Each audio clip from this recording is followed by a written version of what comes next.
Good evening, everyone. Hope we've been well and had a wonderful weekend, or the first official full weekend of daylight savings ending. Despite being cold weather, I certainly did, because the Saints got up. Would you believe it? Okay. Before I talk about reviewing the game today at Adelaide Oval, I'd just like to introduce you to our tutoring school, which if you see the logo here, called the Roki School of Excellence. It's an academic tutoring school founded by my wife and I, where we offer group and individual tutoring services for years 5 to 12 mathematics across all year levels, as well as in Western drums, South Indian classical drums, and an electrical percussion instrument called the octopad. So if you have a child, or if you know of any loved ones who might be interested, please do ask them to contact us, because my wife assists with the enrollments and the admin side of the school, so the welcoming package and stuff, and I'll look after the teaching syllabus and the fee side of the school. Okay, so jump on board if you know of anyone who might be interested.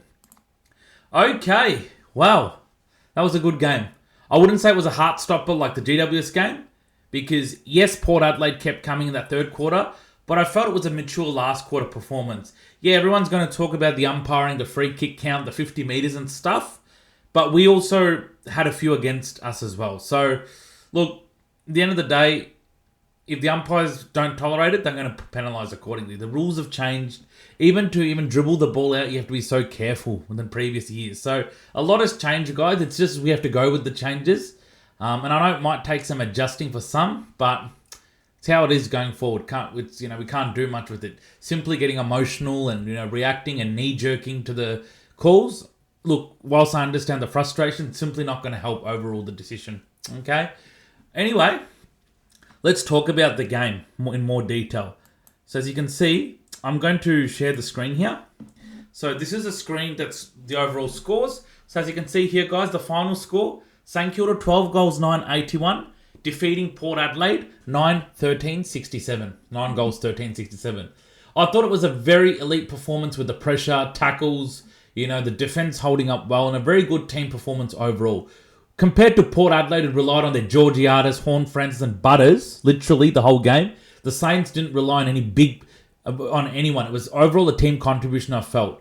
It wasn't a Naz Wanganeen Malera centric game. Though he had an impact, we had the Max Halls, the Philippos hitting form, Darcy Wilson, Jack Silvani bobbing up for his first goal. I thought Hugo Garcia did some great stuff. Liam Ryan providing some forward pressure. Dan Butler doing some amazing rundown tackles. Jack Higgins didn't hit the scoreboard but created some fantastic opportunities. So it was a complete performance. Callum Wilkie taking some crucial intercept marks and aided by Silvani and Taru in the back line with no Dougal Howard. Okay, so it was a complete performance. We weren't, Naz-centric or Callum Wilkie-centric to get the job done. I can't say the same about Port Adelaide, although some of you might beg to differ.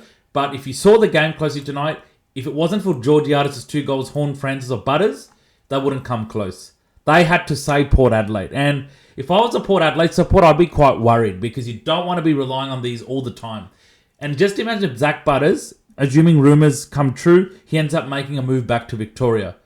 Okay? Horn-Francis can't do it all on his own. And I thought Horn-Francis was marked pretty well most of the game. I thought Win Hagar, the Garcias, Max Hall, I thought did their homework on him.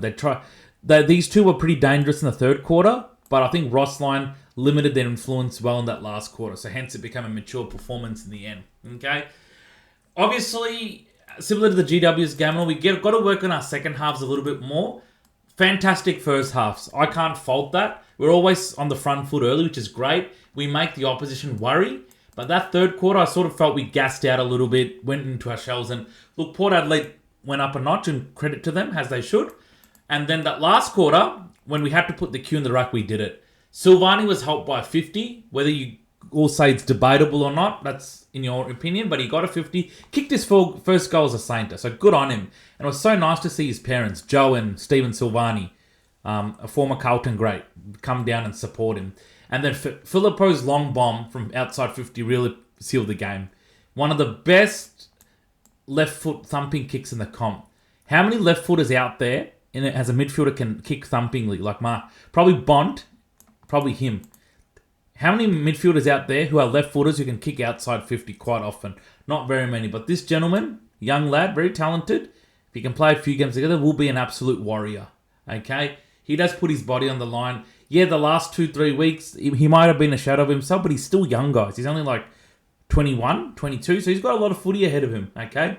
So, fantastic. I thought Sam Flanders did some amazing things. And overall, a complete team performance. So, really, really well done. They should be proud about it.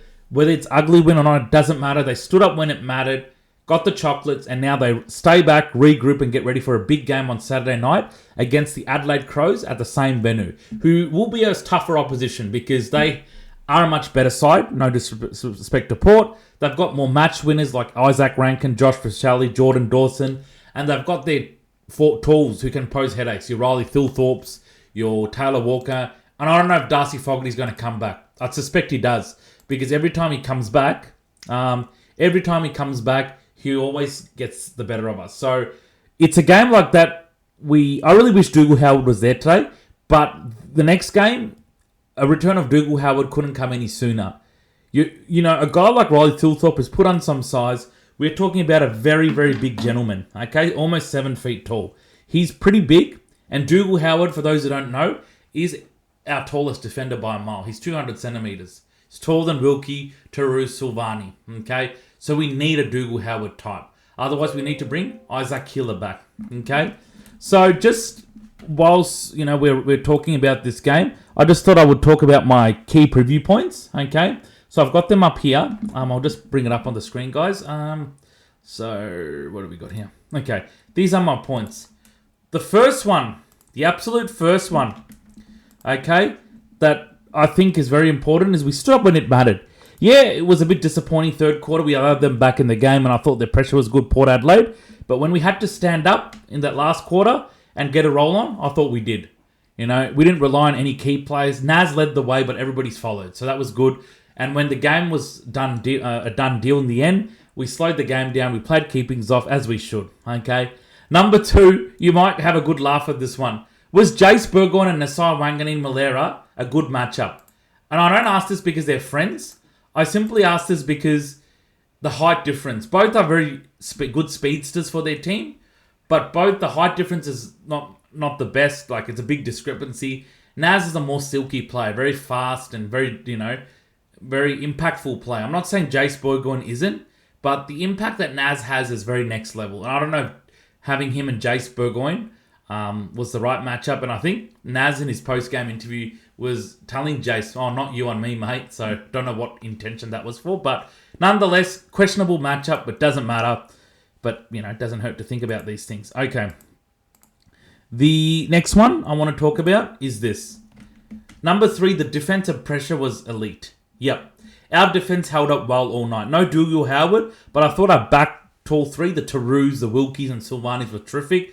I know Silvani went off a bit for a blood rule and Cooper Sharman helped in the back and Winhager, but I thought they were terrific. They did some excellent stuff. They took some critical marks when it mattered. I thought overall great team performance. Number 4, third quarters, I've said it before, need some polish. We cannot go into our shell a little bit and try and save the game.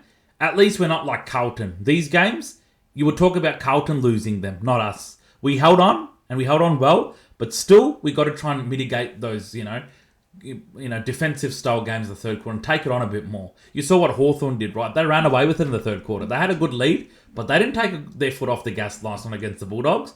They made Bulldogs worry. They showed Bulldogs, mate, you don't have Tim English. We're going to show you what it's like to beat you, team, without Tim English. And they did that well. They showed that Bulldogs are far off the mark to win when they don't have Tim English. And they did that well. We've got to start doing things like that. And we're very capable. It's not that we can't. We have the team, but we've got to start, implementing that. Okay? Number 5, it was a mature winning performance in the end. Very, very mature. Thought the boys stabilised well. They didn't put the cue in the rack, and they slowed it down. Okay? We started well and took control of the ball, possessed it well. Look, Port Adelaide were coming, but they also squandered some opportunities, and we made them pay by slowing it down. And I think when Filippo kicked that goal, that was it. I knew game over. It's going to take more than mammoth of Port Adelaide to come back under trying conditions with heavy rain, heavy wind. So, yeah. Number 6. Yes, this bloke didn't hit the scoreboard tonight, but, mate, it was his 150th game. Jack Higgins, take a bow. For all what he's gone through with his health and being able to come to 150 games, and the boys did it for him tonight. They won well, and they did it for him, okay? He's been such a warrior small forward, and guys like Max King and Sharman and all have been injured, Mitch Owens. he has taken the mantle and tried kicking a bag to try and keep St Kilda in the games, if not win them. So really, I'm glad they did it for him. I would have been so disappointed if they did not. So well done. Lastly, the boys, whatever it might be, the boys I know will take a lot of belief when staying back in preparation for the Adelaide game next weekend. Yeah, they're going to take a lot of pride and they're going to take a lot of belief into this because Adelaide will be a tougher matchup, no doubt. But a win today should give them some confidence. And of course, they've got to tidy up a few of their aspects of their game if there's any chance to knock off Adelaide, because you're going to have to play a bit better than today to be any chance against the Crows. They play the ground much better. They're a fast attacking side. They're very relentless, so we cannot take it easy. I expect it to be another competitive game next Saturday night. Whether that means my boys are good enough to win or not, time will tell. But we got to sort of up the notch a bit with some of our areas in our game to be any chance next week. Okay? I'm going to leave it there, guys. I know it's late in the night. Thank you so much for those who are listening, for staying. Please comment on your thoughts. Please hit the subscribe button. Okay? And please feel free to circulate this channel to other your friends or well-wishers who might be interested. The more subscribers, the better. My next video will be about previewing the Adelaide game sometime this week, and I'll make sure to do it much before Saturday. So stay tuned. Comment your thoughts, share your opinions. Any opinion and thoughts are never silly, they're welcome. And I'll speak to you guys soon. Enjoy the rest of your remaining part of the weekend. I'll speak to you over the week. Thank you, and go you Saints.